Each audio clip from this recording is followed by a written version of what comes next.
What's up, guys? It's Hank here with Smoke Break MMA, and I've been getting a few DMs, here and there, a few messages asking me why you haven't been doing interviews. There's a lot going on here lately in the sport of MMA. We just had Max Holloway dominate Brian Ortega, which I predicted, by the way. We had Valentina Shevchenko beat Johanna. Gunnar Nelson, devastating win against Cowboy Oliveira. John Jones and Gustafson's coming up soon. The whole what's going on with Woodley, Covington, are they going to fight? Are they not going to fight? RDA lost to Usman. Usman is kind of getting up there now. There's a lot going on in the sport of MMA right now. Mark Hunt's leaving the UFC. There's a lot going on, but I have really been paying no attention to. I have been paying attention, but I haven't been doing no videos. I haven't done a video at all for a while.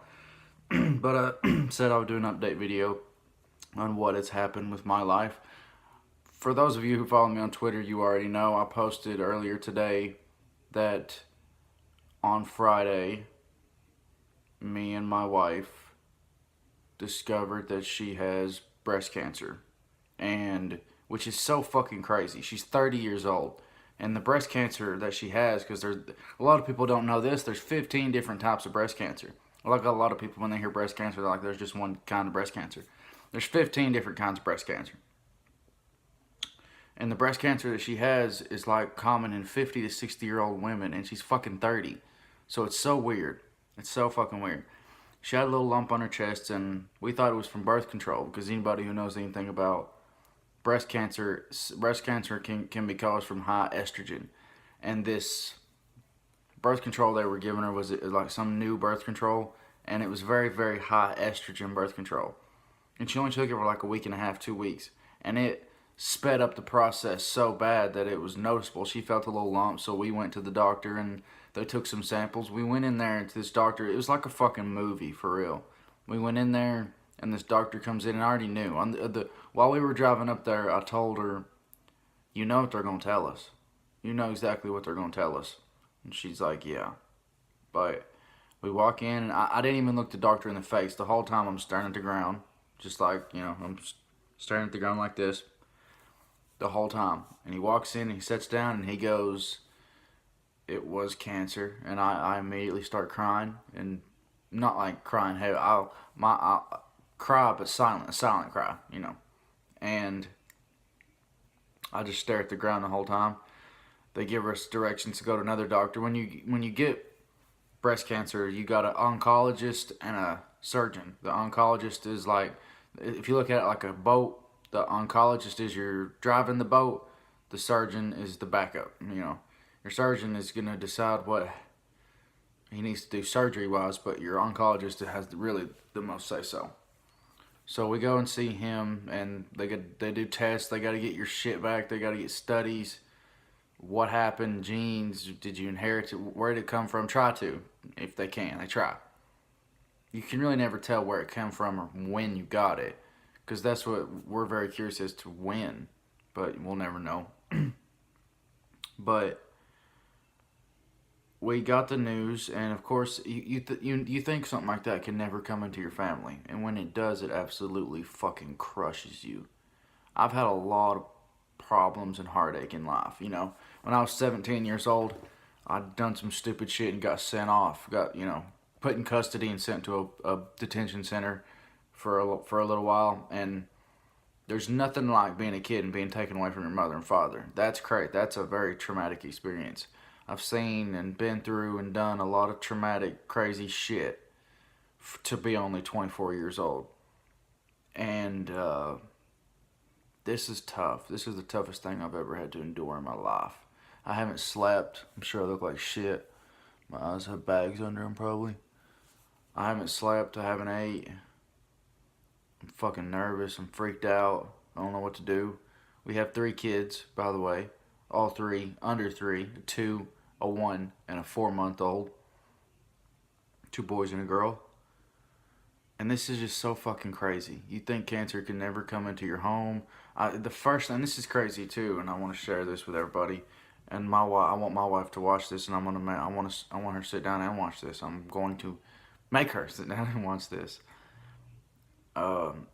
the first thing that popped into my head was the episode of the Osbournes. And if anybody, is familiar with the Osbournes, remember the episode of the Osbournes where Sharon gets colon cancer, and Jack and Ozzy and all of them sit there. Ozzy's like, I'm fucking detoxing and my wife has cancer. And Jack is like, you think something like that can never come into your family. When it does, it shocks the hell out of you. And it really does. Because this is so weird. Nobody in her family, her mom, her aunts, her sister, she doesn't have any sisters, but grandmas, great-grandmas, aunts, mom, none of them has breast cancer and never had. Never. So this is just so fucking weird. It's so weird and so crazy. But I just wanted to let y'all know an update. If it's fast forward to today, we found that out Friday. They're like, come see us Monday. Today's Monday. We go in there to meet our surgeon for the first time. And he sits down and he tells us all these stages. Really, there's like 3 stages in breast cancer. There's stage 1 where you have healthy cells left and it's not that bad. There's stage 2 where you have a few healthy cells, but most of the cells are bad, but you're still hanging in there a little bit. And then there's the 3, and that's where it's full-blown spreading everywhere. And they told us that she's in 2. She's at 2 right now, so she's got some good cells left, and those good cells are fighting to stay alive. And the first thing when you hear cancer, you think chemo. And when I think chemo, the first thing I think is hair loss. And for any woman to lose their fucking hair,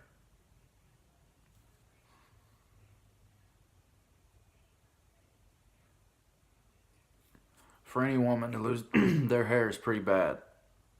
But she's taking it better than I am. She's for sure handling it better than I am. And she was actually talking to the doctor. I was just crying. I've cried for 4 days straight and probably will for many days to come. But the doctor or one of the nurses or somebody told her while I was in another room that the spouse normally takes it worse than you, because think about it, that's, if it was me and I got diagnosed with it, I would handle it okay for me, but she wouldn't handle it okay for her. I'm her husband. She's my wife.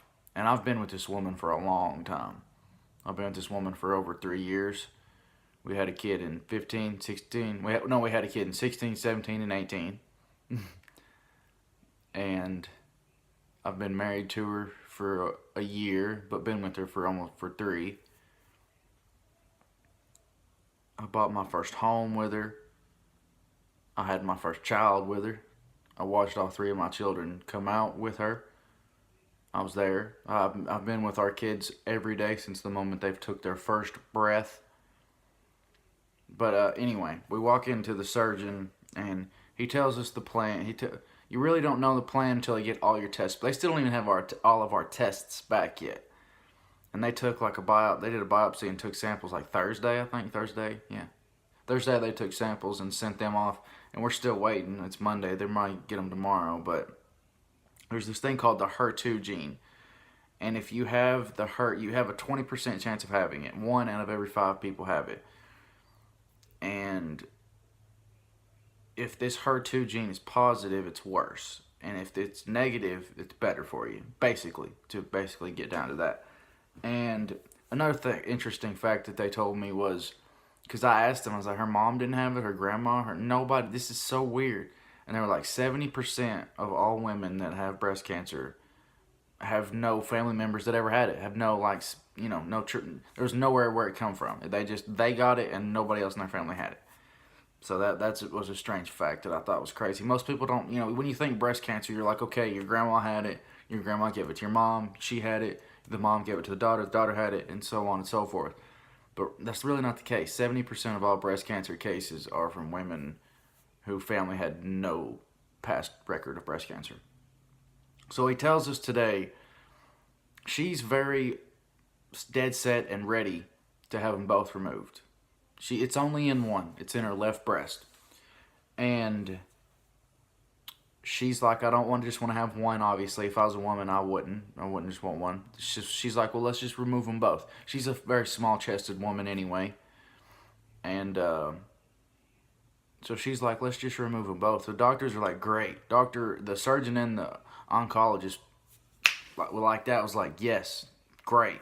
Because they like that. They want to just no risk of getting it. But she's got it in her lymph node. I didn't even know what that was until today. But it basically sends out all your blood or through your blood. It's basically like a vein. Sends it out through your body. So they don't know if it could be spreading to other places yet. They're going to have to do an MRI to see.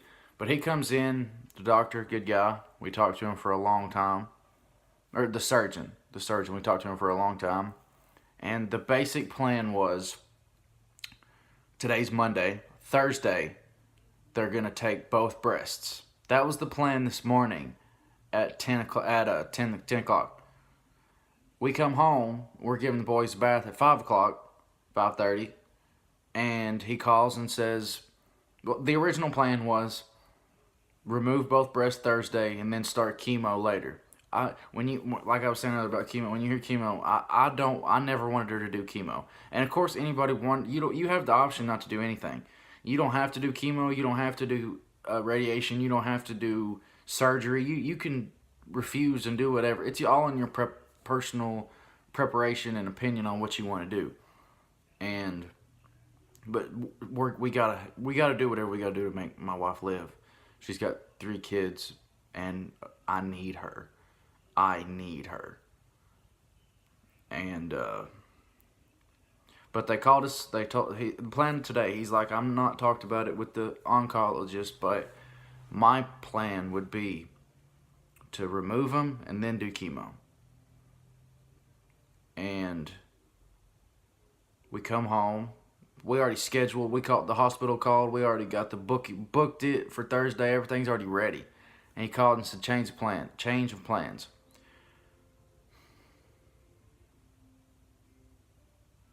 Now we're doing chemo first for a little while, and then surgery. So really, that right there tells you how fucking crazy and fucked up this situation is. Today at 10:30, we were having surgery on Thursday to remove both breasts, and then 5 hours fucking later, 7 hours later, we're not doing surgery. We're doing chemo first. This is so fucking hard for me. I'm open for anybody to reach out to me, to stories, personal stories, personal things you've been through. If you or a loved one has been through breast cancer, I'd love to have you on the podcast to talk about it. I'm going to do a bunch of episodes. I'm going to document this whole series. I took a picture with the doctor today and posted it, the surgeon. We're going to be close. We're going to be real close with all these people. And it's so fucking crazy. It's so fucking crazy that this has happened to me and my family. But there's nothing that separates me. It could have very easily, a lot of people have this problem, but when it happens to you, it shocks you and completely destroys you for a while. Some people forever. But I'm not gonna fucking let it destroy me. Neither is my wife. But I just want to do this quick video to keep y'all updated.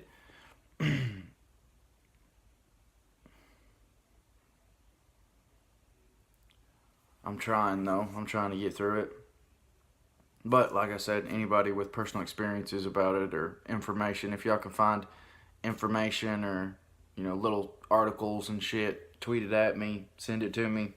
I'm always up for it. But I'll keep you guys posted. This is gonna be a long, long, long journey. And in the words of Ozzy Osbourne, in the same episode that I'm talking about, we're gonna kick cancer's fucking ass. Thank you guys.